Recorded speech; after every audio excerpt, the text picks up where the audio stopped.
شیطان الرجیم بسم اللہ الرحمن الرحیم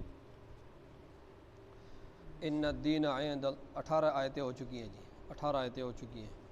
ان الدین عند اللہ الاسلام وما اختلف الذین اوتوا الکتاب الا من بعد ما جاءهم العلم بغیا بینہم ومن یکفر بآیات اللہ فإن اللہ سریع الحساب فإن حاجوک فقل اسلمت وجہی للہ ومن اتبعن وقل للذین اوتوا الکتاب والأمیین اسلمتم فإن اسلموا فقد اهتدوا وإن تولوا فإنما عليك البلاغ واللہ بصیر بالعباد صدق اللہ العظیم۔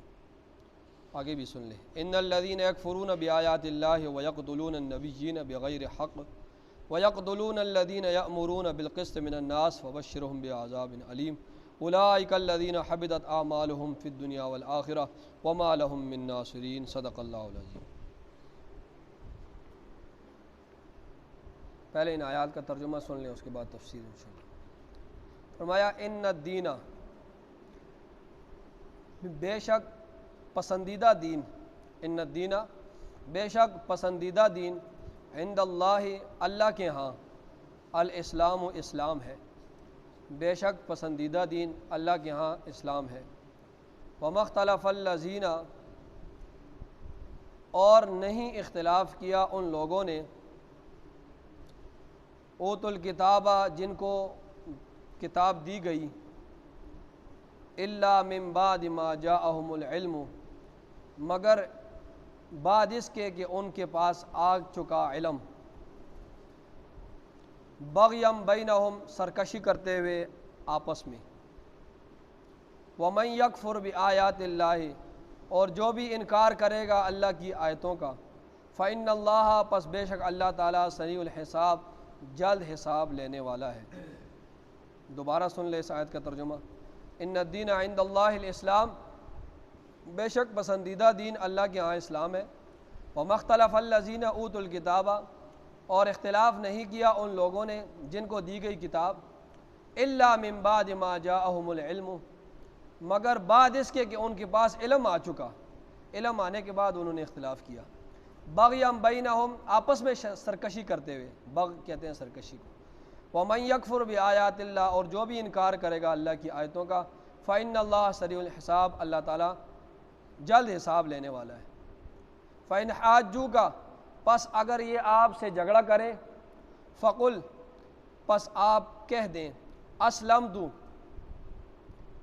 میں نے جھکا دیا، وجہیہ اپنا چہرہ، للہ اللہ کے سامنے، ومن اتبعن اور ان لوگوں نے بھی جنہوں نے میری پیروی کی، وقل للذین اوتوا الکتاب وقل اور کہہ دیں آپ، للذین ان لوگوں کو، اوتوا الکتاب جن کو کتاب دی گئی، والامیین اور ان پڑھ لوگوں کو بھی کہہ دیں، اسلمتم کیا تم ایمان لاتے ہو، کیا تم ایمان لاتے ہو، کیا تم مسلمان ہونا چاہتے ہو؟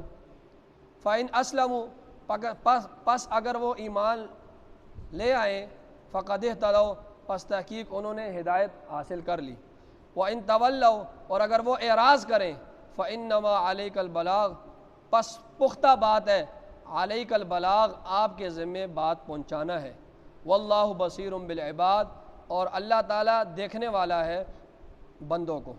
ٹھیک ہے، دوبارہ اس آیت کا ترجمہ سن لیں۔ فإن حاجوک پس اگر یہ آپ سے جھگڑا کریں، فقل آپ کہہ دیں، اسلمت میں نے جھکا دیا ہے، وجہیہ اپنے چہرے کو، للہ اللہ کے سامنے، ومن اتبعن اور ان لوگوں نے بھی جنہوں نے میری پیروی کی، وقل للذین اوتوا الکتاب اور آپ صلی اللہ علیہ وسلم آپ کہہ دیں ان لوگوں کو جن کو کتاب دی گئی، والامیین اور ان پڑھوں کو بھی آپ کہہ دیں، اسلمتم کیا تم مسلمان ہونا چاہتے ہو؟ فإن اسلموا پس اگر وہ ایمان لے آئے، فقد اهتدوا پس تحقیق انہوں نے ہدایت حاصل کر لی، وإن تولوا اور اگر وہ اعراض کریں، فإنما علیک البلاغ پس پختہ بات ہے کہ آپ کے ذمہ کیا ہے، صرف بات پہنچانا ہے، واللہ بصیر بالعباد اللہ تعالیٰ اپنے بندوں کو دیکھتا ہے۔ ان الذین یکفرون بے شک وہ لوگ جو انکار کرتے ہیں بآیات اللہ اللہ تعالیٰ کی آیتوں کا، وَيَقْتُلُونَ النَّبِيِّينَ اور انبیاء کو قتل کرتے ہیں بغیر حق نہ حق طور پر، وَيَقْتُلُونَ الَّذِينَ اور قتل کرتے ہیں ان لوگوں کو بھی یأمرون بالقسط جو حکم کرتے ہیں لوگوں کو حکم کرتے ہیں بالقسط انصاف کا، من الناس لوگوں میں سے، فبشرہم بعذاب علیم پس آپ انہیں خوشخبری سنا دیں بعذاب علیم دردناک عذاب کی۔ اولئک الذین وہ لوگ ہیں حبطت اعمالہم فی الدنیا کہ ان کے اعمال دنیا میں والآخرت اور آخرت میں ضائع ہو گئے، یہ وہ لوگ ہیں کہ ان کی اعمال دنیا اور آخرت میں ضائع ہو گئے ہیں، وما لہم من ناصرین اور نہیں ہوگا ان کے لیے کوئی مددگار، نہیں ہوں گے ان کے لیے کوئی مددگار۔ ٹھیک ہے، یہ ان آیات کا ترجمہ ہوا۔ اب اس کی تفسیر سن لیں۔ ان الدین عند اللہ الاسلام، بے شک پسندیدہ دین اللہ کے ہاں اسلام ہے۔ مفسرین اکرام نے یہاں پر یہ ترجمہ کیا ہے کہ پسندیدہ دین اور مقبول دین اللہ کے ہاں اسلام ہے، حالانکہ یہاں پر صرف دین لکھا ہوا ہے کہ بے شک دین اللہ کے ہاں اسلام ہے، لیکن مفسرین اس کا ترجمہ کرتے ہیں کہ بے شک پسندیدہ اور مقبول دین وہ اللہ کے ہاں اسلام ہے۔ وہ اس وجہ سے کرتے ہیں کہ اسی پارے کے آخر میں آتا ہے وَمَن يَبْتَغِ غَيْرَ الْإِسْلَامِ دِينًا فَلَن يُقْبَلَ مِنْهُ کہ جو اسلام کے علاوہ کوئی دین طلب کرے گا اس کا ہرگز قبول نہیں کیا جائے گا، اس کا دین ہرگز قبول نہیں کیا جائے گا۔ جو اسلام کے علاوہ کوئی اور دین طلب کرے گا نا وہ اس سے ہرگز قبول نہیں کیا جائے گا۔ تو اس معنی کو سامنے رکھ کر مفسرین نے ترجمہ کیا کہ اللہ کے ہاں پسندیدہ اور مقبول دین کون سا ہے؟ اسلام ہے۔ اسی طرح چھٹے سپارے میں آتا ہے الیوم اکملت لکم دینکم واتممت علیکم نعمتی ورضیت لکم الاسلام دینا کہ آج میں نے تمہارے لیے تمہارا دین مکمل کر لیا۔ تو مفسرین کرام اس مکمل کا مفہوم سامنے رکھتے ہوئے یہ ترجمہ بھی کرتے ہیں کہ اللہ کے ہاں مکمل اور کامل دین وہ اسلام ہے، اور آگے جو ہے ورضیت لکم الاسلام دینا کہ اللہ نے تمہارے لیے دین اسلام کو پسند کر لیا۔ اب اس آیت کو بھی سامنے رکھ کر وہ پسندیدہ دین کا ترجمہ کرتے ہیں۔ تو ان تمام تر آیتوں کو سامنے رکھ کر ان الدین عند اللہ الاسلام اس کا ترجمہ ہوگا کہ اللہ کے ہاں پسندیدہ، مقبول، کامل، اکمل، نجات دینے والا دین اسلام ہے۔ ٹھیک ہے، ان الدین عند اللہ الاسلام بے شک اللہ کہ ہاں پسندیدہ اور مقبول دین کون سا ہے؟ اسلام ہے۔ وَمَا اخْتَلَفَ الَّذِينَ أُوتُوا الْكِتَابَ إِلَّا مِن بَعْدِ مَا۔ ایک ضروری بات دوسری بھی یہ بھی سن لیں، اسلام کا معنی کیا ہے؟ اسلام کا لغوی معنی فرما بردار ہونا اور اپنے سر کو جھکا دینا ہے۔ اسلام کا لغوی معنی کیا ہے؟ فرما بردار ہونا اور اپنا سر یعنی اپنے آپ کو جھکا دینا، سر جھکا دینا اور فرما بردار ہونا، یہ لغوی معنی ہے اسلام کا۔ اس معنی کو سامنے رکھ کر جتنے بھی انبیاء آئے وہ سارے کیا ہیں؟ مسلمان ہیں۔ اسلام کا لغوی معنی کیا ہے؟ سر جھکا دینا، فرما بردار ہونا۔ تو اس لغوی معنی کے اعتبار سے جتنے بھی انبیاء آئے سارے فرما بردار ہیں نا اللہ کے، تو اس لغوی معنی کے اعتبار سے تمام انبیاء مسلمان ہیں۔ ٹھیک ہے، تمام انبیاء مسلمان، لیکن اصطلاحی طور پر اس وقت اصطلاحی طور پر اس دین کا نام اسلام ہے۔ اصطلاحی طور پر لغوی معنی تو فرما بردار ہونا ہے، لیکن اصطلاحی طور پر اب اس دین کا نام جو ہے وہ اسلام ہے۔ ٹھیک ہے، اور اس دین کا لقب علم وہ کیا ہے؟ اصطلاحی طور پر اسلام ہے۔ اس بات کو آپ اس طرح سمجھ لیں مثال کے طور پر کہ ہم سب اللہ کے بندے ہیں۔ لغوی اعتبار سے ہم سب کون ہیں؟ اب اس بات کو مثال کے ذریعے سمجھے کہ ہم لغوی اعتبار سے ہم سب اللہ کے بندے ہیں، لیکن اصطلاحی طور پر جس کا نام عبداللہ ہے تو وہ اللہ کا بندہ ہے۔ لغوی اعتبار سے تو ہم سارے اللہ کے بندے ہیں، لیکن جس کا نام عبداللہ ہے نا تو وہ اصطلاحی طور پر اللہ کا بندہ ہے۔ عبداللہ کا مطلب کیا ہے؟ اللہ کا بندہ۔ ٹھیک ہے، تو یہی بات میں آپ کو کر رہا ہوں کہ اصطلاحی طور اسلام کا معنی فرما بردار، اس معنی کو رکھ کر جتنے بھی انبیاء ہیں سارے فرما بردار ہیں، سارے انبیاء مسلمان تھے، لیکن اصطلاحی طور پر اس دین کا نام کیا ہے؟ اسلام ہے۔ اس دین کا نام کیا ہے؟ اسلام۔ اور اب اسلام ہی میں نجات اگر کسی نے حاصل کرنی ہے وہ اسلام ہی سے نجات حاصل کرے گا، ٹھیک ہے؟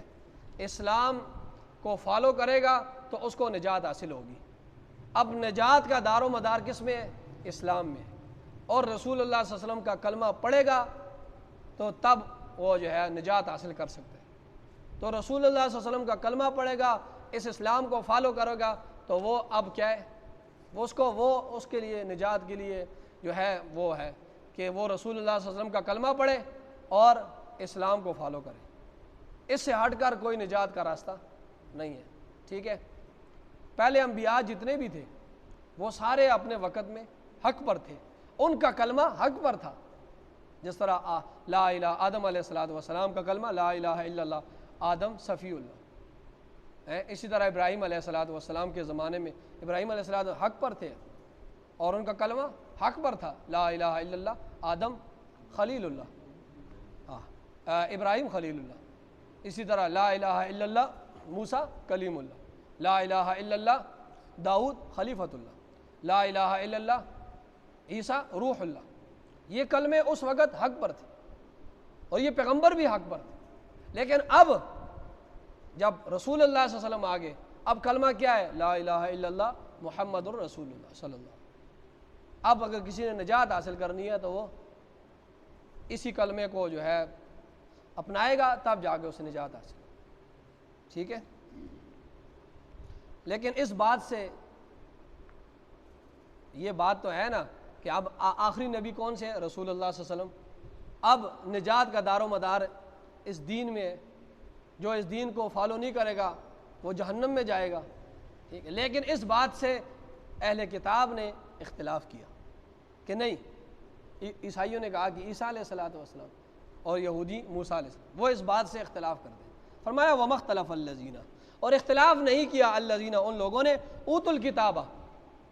اب اللہ رب العزت اختلاف کو بھی ذکر کر رہے ہیں اور اختلاف کی حقیقت کو بھی ذکر کر رہے ہیں۔ فرمایا وَمَا اخْتَلَفَ الَّذِينَ، اور اختلاف نہیں کیا ان لوگوں نے اوتوا الکتاب، جن کو کتاب دی گئی، اہل کتاب، انہوں نے اختلاف نہیں کیا، الا مگر من بعد ما جاءہم العلم، بعد اس کے کہ ان کے پاس علم آ چکا تھا، علم آنے کے بعد انہوں نے اختلاف کیا۔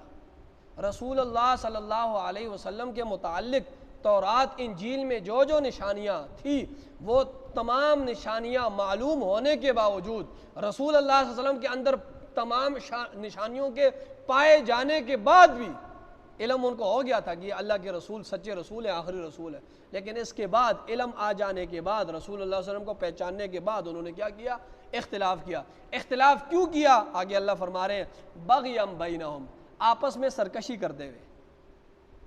اختلاف کی وجہ یہ نہیں تھی کہ ان کے پاس علم نہیں تھا، اختلاف کی وجہ یہ نہیں تھی کہ غلط فہمی کا شکار تھے، انہیں پہچان نہیں تھی رسول اللہ صلی اللہ علیہ وسلم۔ اختلاف کی وجہ یہ تھی کہ ضد تھا، سرکشی تھی۔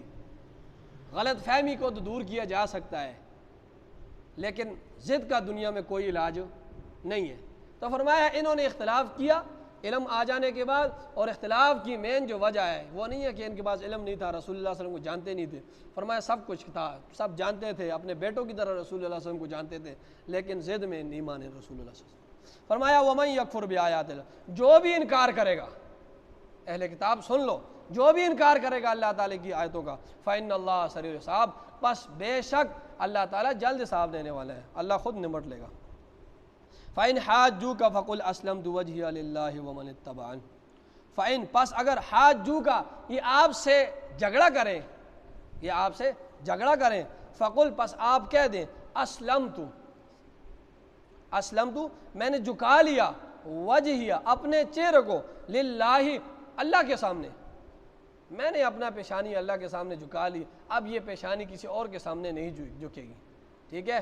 میں نے جھکا لی، میں رب کا فرمانبردار ہوں، وَمَنِ اتَّبَعَ، اور ان لوگ، وہ لوگ بھی جنہوں نے میری پیروی کی، وہ بھی اللہ کے، وہ بھی مسلمان ہیں اور وہ بھی فرمانبردار ہیں، تو فرمایا فَإِنْ حَاجُّوكَ، اے نبی صلی اللہ علیہ وسلم یہ اہل کتاب اگر آپ سے لڑائی کرتے ہیں، جھگڑا کرتے ہیں، تو آپ ان سے کہہ دیں فَقُلْ أَسْلَمْتُ، تو میں نے جھکا لیا وجہی اپنے چہرے کو للہ اللہ کے سامنے، وَمَنِ اتَّبَعَنِ، اور ان لوگوں نے بھی جھکا لیا کہ جنہوں نے میری پیروی کی، وَقُلْ لِلَّذِينَ أُوتُوا الْكِتَابَ وَالْأُمِّيِّينَ أَأَسْلَمْتُمْ۔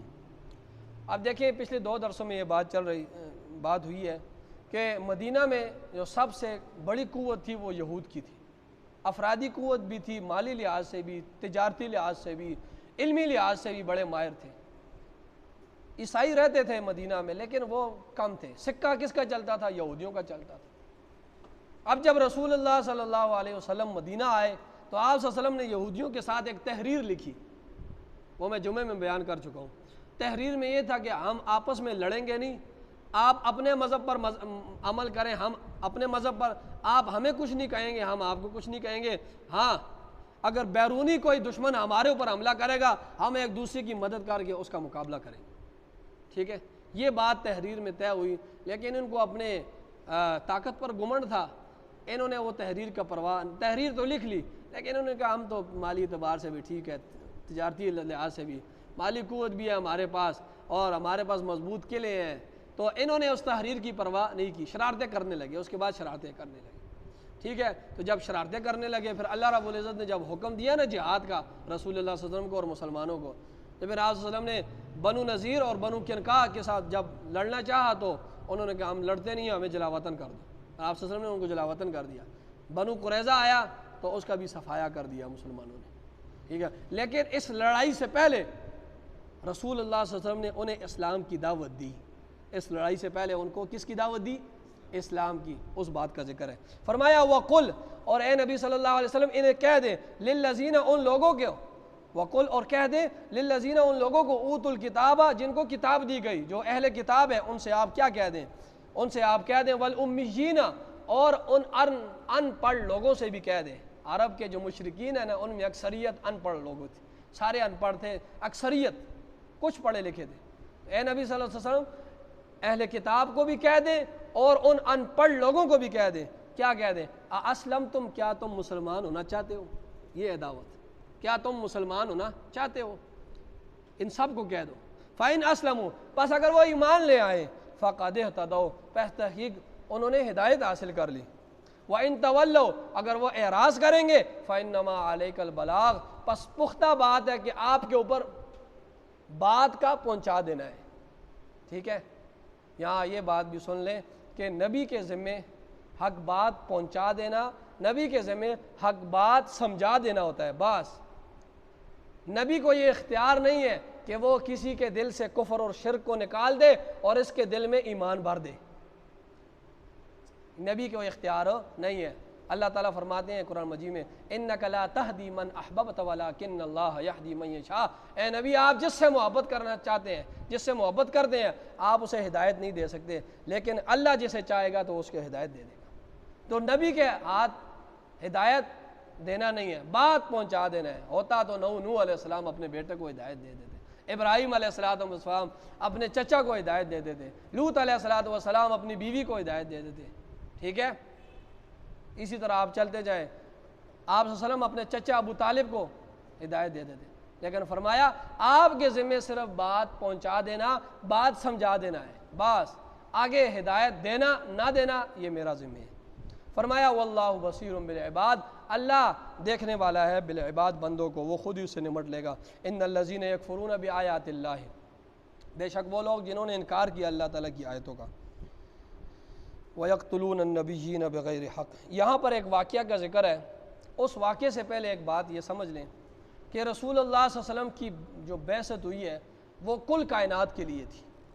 آپ صلی اللہ علیہ وسلم تمام قوموں کے لیے نبی اور رسول بھیجے گئے ہیں، کیا کالا، کیا گورا، کیا عربی، کیا اجمی، تمام انسانیت کے لیے اللہ رب العزت نے آپ کو مبعوث فرمایا۔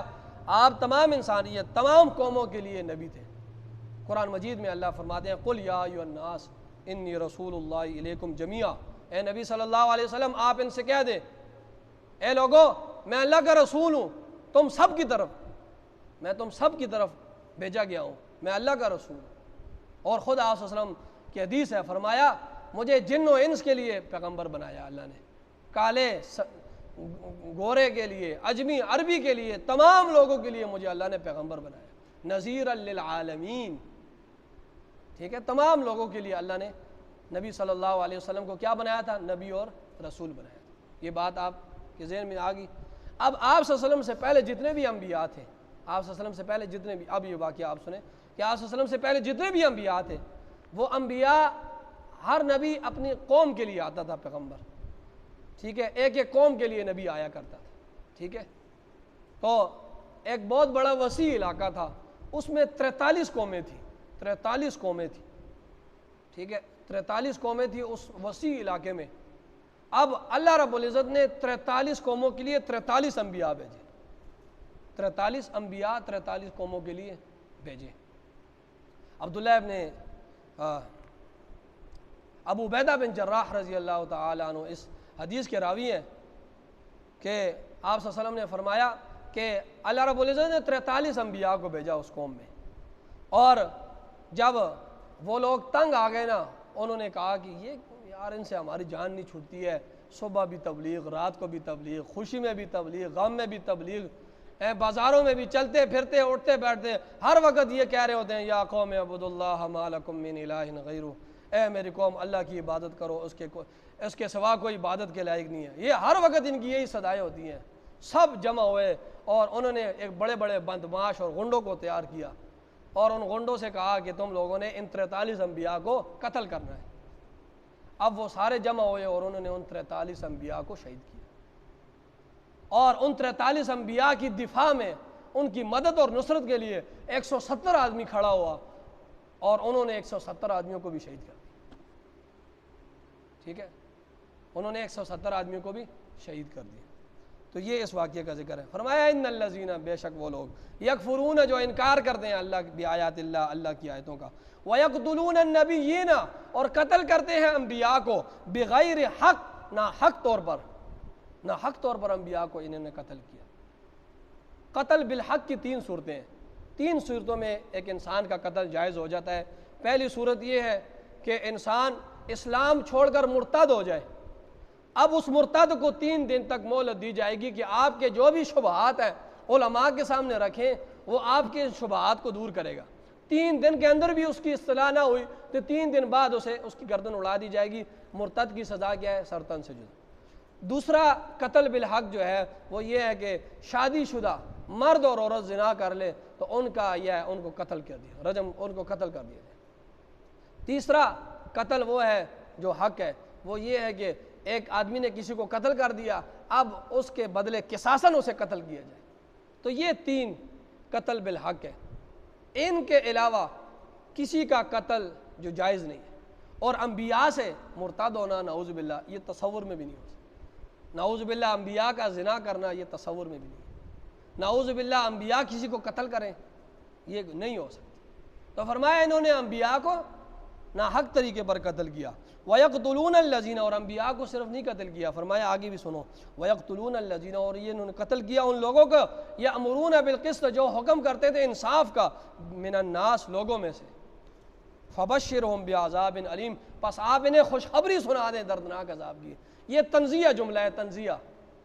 خوشخبری تو اچھی بات کی ہوتی ہے نا، یہ اللہ تعالیٰ طنز مار رہے ہیں، فرمایا انہیں خوشخبری سنا دو دردناک عذاب کی۔ فرمایا اولئک الذین، فرمایا یہ وہ لوگ ہیں حبطت اعمالهم فی الدنیا والآخرہ، ان کے اعمال دنیا اور آخرت دونوں میں ضائع ہو گئے۔ دنیا میں ضائع ہونے کا مطلب یہ ہے، دنیا اور آخرت میں، کہ ان انبیاء کے قتل میں ایسے لوگ بھی شریک تھے جو ان انبیاء کا کلمہ بھی پڑھتے تھے، جو مسلمان تھے، لیکن خواہشات ان پر غالب آئی اور انہوں نے یہ سب سے بڑا ظلم کیا کہ وہ مسلمان تھے، کلمہ پڑھتے تھے، لیکن اس کے باوجود انہوں نے انبیاء کو قتل کیا۔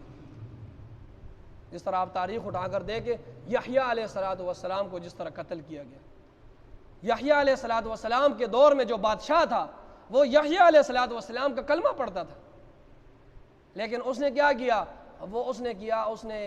وہ اپنی بھانجی کے ساتھ شادی کرنا چاہتا تھا۔ بھانجی اس کی بڑی خوبصورت تھی، پہلے بھی اس کی بیویاں تھیں، لونڈیاں تھیں، تو لیکن وہ اس بات پر مصر تھا کہ میں جو ہے اپنی بھانجی کے ساتھ شادی کروں۔ لوگوں نے بڑا سمجھایا کہ بھانجی کے ساتھ شادی حرام ہے، جائز نہیں ہے، لیکن اس نے کہا میں نہیں مانوں۔ لوگوں نے یحییٰ علیہ السلام کو بتایا. اب یہ جو بادشاہ ہے یحییٰ علیہ السلام کا کلمہ پڑھتا ہے, اسے پیغمبر مان رہا ہے. یحییٰ علیہ السلام گئے اور ان سے کہا کہ یہ بات ٹھیک ہے یا غلط ہے, یا افواہ ہے یا ٹھیک ہے کہ تم اس طرح اپنی بانجی کے ساتھ شادی کرو. انہوں نے کہا میں کرنا چاہتا ہوں. فرمایا ایسا نہ کرو.